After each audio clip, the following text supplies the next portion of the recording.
much. My fellow Americans, good evening. Let me begin by congratulating the team at NASA and our brave astronauts on the successful launch of Artemis 2. It was quite something. It will be traveling further than any manned rocket has ever flown and will very substantially pass the moon, go around it, and come back home from a distance that has never been done before. It's amazing. They are on the way, and God bless them. These are brave people. We want to God bless those 4 unbelievable astronauts. As we speak this evening, it's been just 1 month since the United States military began Operation Epic Fury, targeting the world's #1 state sponsor of terror, Iran. In these past 4 weeks, our armed forces have delivered swift, decisive, overwhelming victories on the battlefield, victories like few people have ever seen before. Tonight, Iran's Navy is gone. Their Air Force is in ruins. Their leaders, most of them terrorist regime they led, are now dead. Their command and control of the Islamic Revolutionary Guard Corps is being decimated as we speak. Their ability to launch missiles and drones is dramatically curtailed, and their weapons factories and rocket launchers are being blown to pieces. Very few of them left. Never in the history of warfare has an enemy suffered such clear and devastating large-scale losses in a matter of weeks. Our enemies are losing in America, as it has been for 5 years under my presidency, is winning, and now winning bigger than ever before. Before discussing this current situation, I also want to thank our troops for the masterful job they did in taking the country of Venezuela in a matter of minutes. That hit was quick, lethal, violent, and respected by everyone all over the world. After rebuilding our military during my first term, we have by far the strongest military anywhere in the world.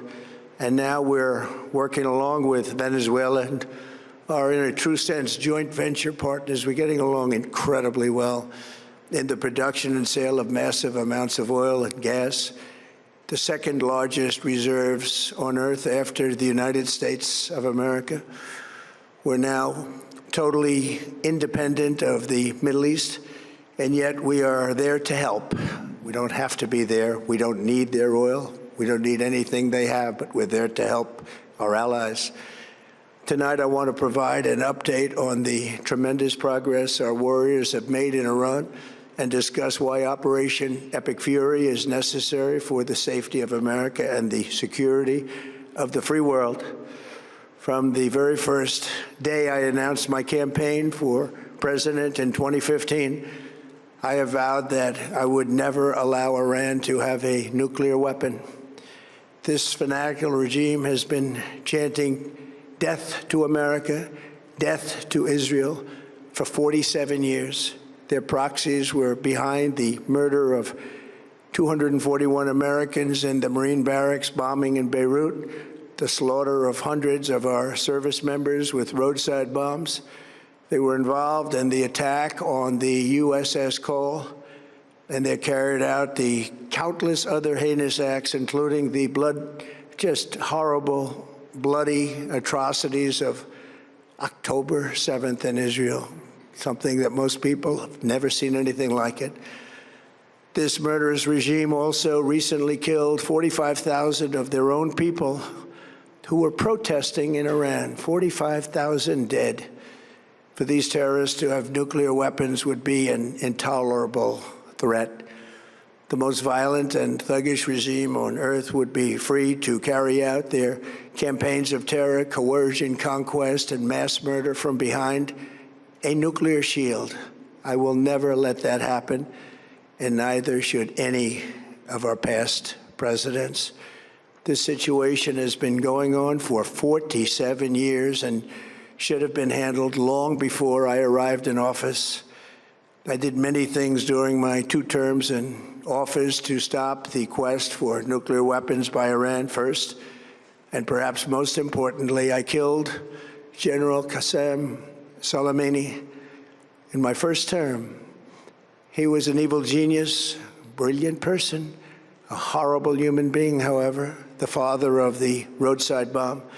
And he lived just horrible, what he did. Iran would have been perhaps in far better, stronger position. Had he lived, we would have had probably a different conversation tonight. But you know what? We'd still be winning and winning big. And then, very importantly, I terminated Barack Hussein Obama's Iran nuclear deal, a disaster.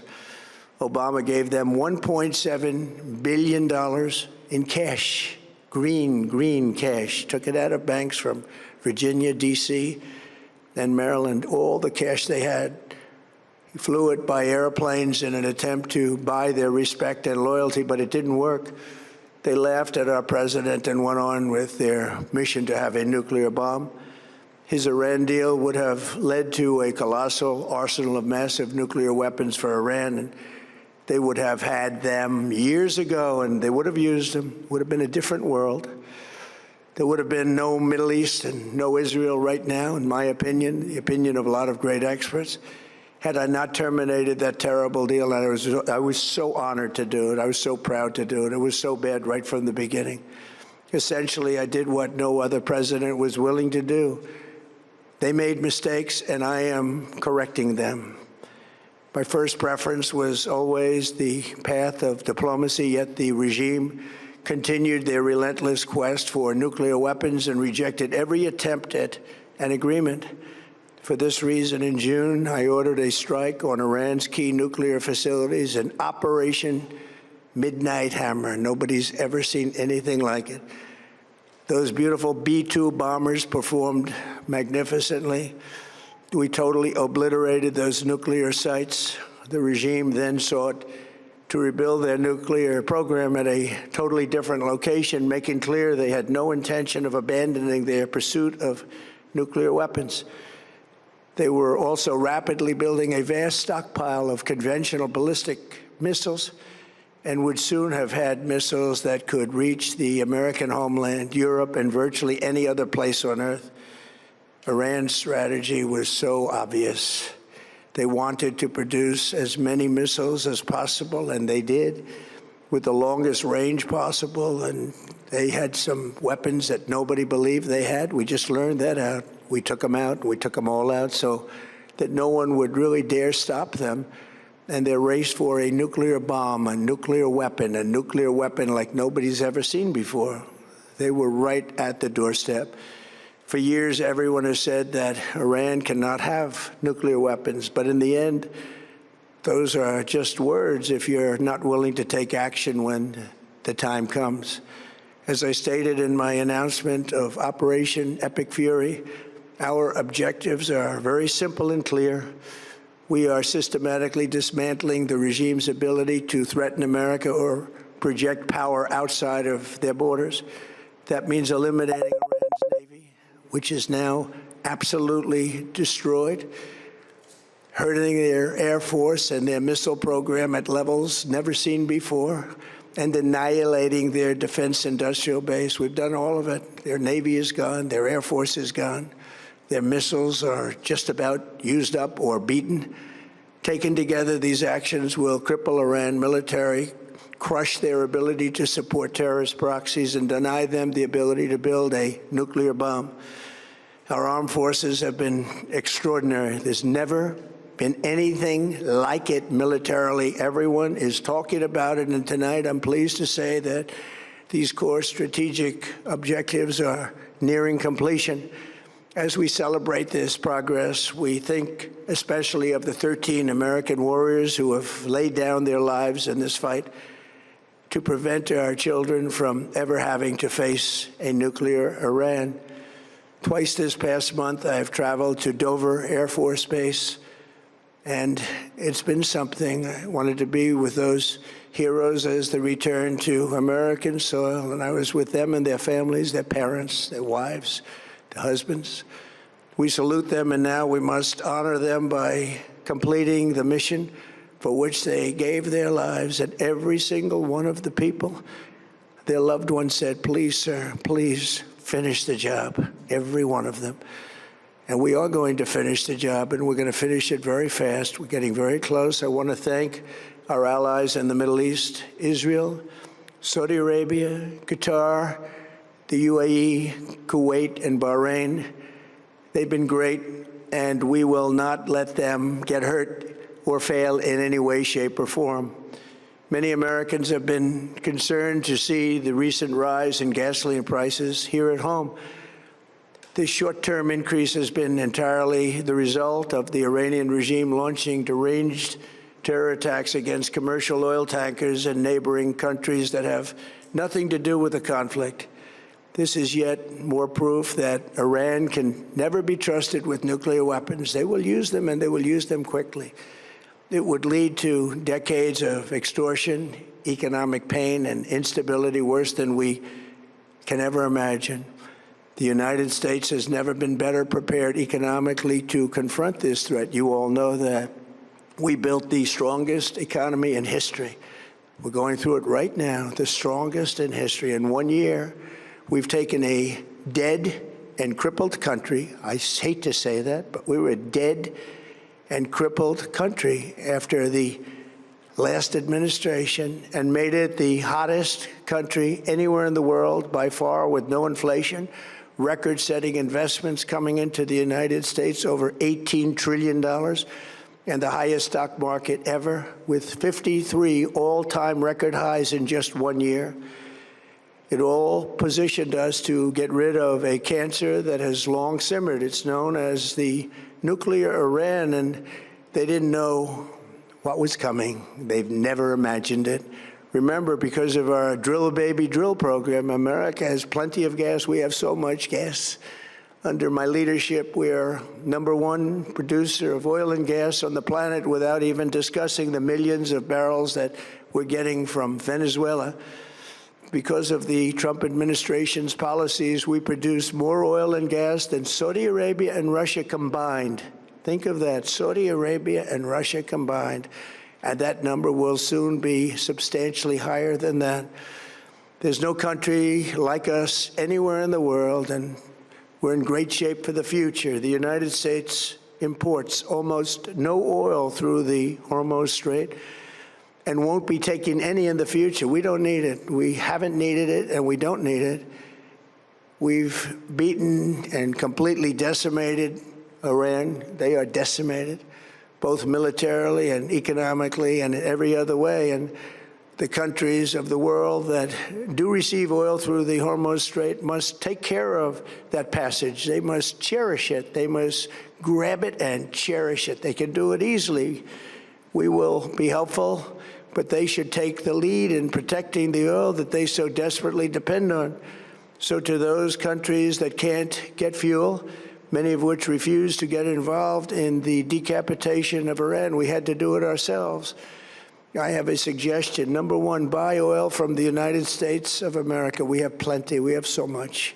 And #2, build up some delayed courage. Should have done it before. Should have done it with us, as we asked.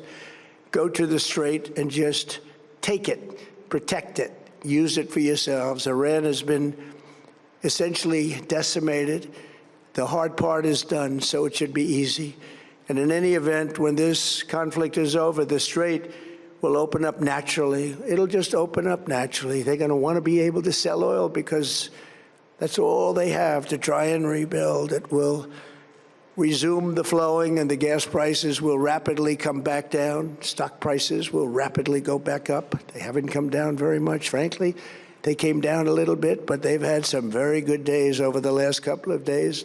We've done actually much better than I thought, but we had to take that little journey to Iran to get rid of this horrible threat. With our historic tax cuts, where people are just now talking about receiving larger refunds than they ever thought possible, they are getting so much more money than they thought. That's from the great, big, beautiful bill. Our economy is strong and improving by the day, and it will soon be roaring back like never before. It will top the levels that it was a month ago. I've made clear from the beginning of Operation Epic Fury that we will continue until our objectives are fully achieved. Thanks to the progress we've made, I can say tonight that we are on track to complete all of America's military objectives shortly, very shortly. We're going to hit them extremely hard over the next 2 to 3 weeks. We're going to bring them back to the Stone Ages where they belong. In the meantime, discussions are ongoing. Regime change was not our goal. We never said regime change, but regime change has occurred because of all of their original leaders' death. They're all dead. The new group is less radical and much more reasonable. Yet if during this period of time no deal is made, we have our eyes on key targets. If there is no deal, we are going to hit each and every one of their electric generating plants very hard and probably simultaneously. We have not hit their oil, even though that's the easiest target of all, because it would not give them even a small chance of survival or rebuilding. But we could hit it, and it would be gone, and there's not a thing they could do about it. They have no anti-aircraft equipment. Their radar is 100% annihilated. We are unstoppable as a military force. The nuclear sites that we obliterated with the B-2 bombers have been hit so hard that it would take months to get near the nuclear dust, and we have it under intense satellite surveillance and control. If we see them make a move, even a move for it, we'll hit them with missiles very hard again. We have all the cards, they have none. It's very important that we keep this conflict in perspective. American involvement in World War I lasted 1 year, 7 months, and 5 days. World War II lasted for 3 years, 8 months, and 25 days. The Korean War lasted for 3 years, 1 month, and 2 days. The Vietnam War lasted for 19 years, 5 months, and 29 days. Iraq went on for 8 years, 8 months, and 28 days. We are in this military operation, so powerful, so brilliant, against one of the most powerful countries for 32 days. And the country has been eviscerated and essentially is really no longer a threat. They were the bully of the Middle East, but they're the bully no longer. This is a true investment in your children and your grandchildren's future.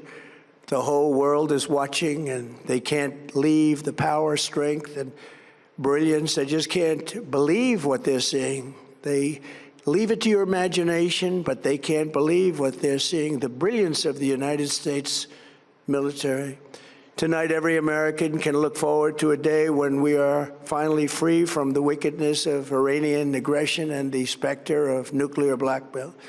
Because of the actions we have taken, we are on the cusp of ending Iran's sinister threat to America and the world. And I'll tell you, the world is watching. And when we do, when it's all over, the United States will be safer, stronger, more prosperous, and greater than it has ever been before.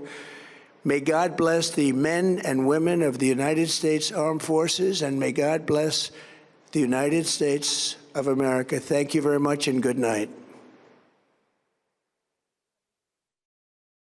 बड़ी खबर इस वक्त आपको बता दें, Trump की ओर से बड़ा ऐलान किया गया है। ट्रंप की जो बड़ी बातें रही हैं संबोधन में, वो इस वक्त आप देख रहे हैं। ट्रंप ने कहा है कि हमने मिसाइल पावर को खत्म कर दिया है, ड्रोन पावर को खत्म कर दिया है। अगर अब तक डील नहीं हुई तो हमले और ज्यादा तेज किए जाएंगे।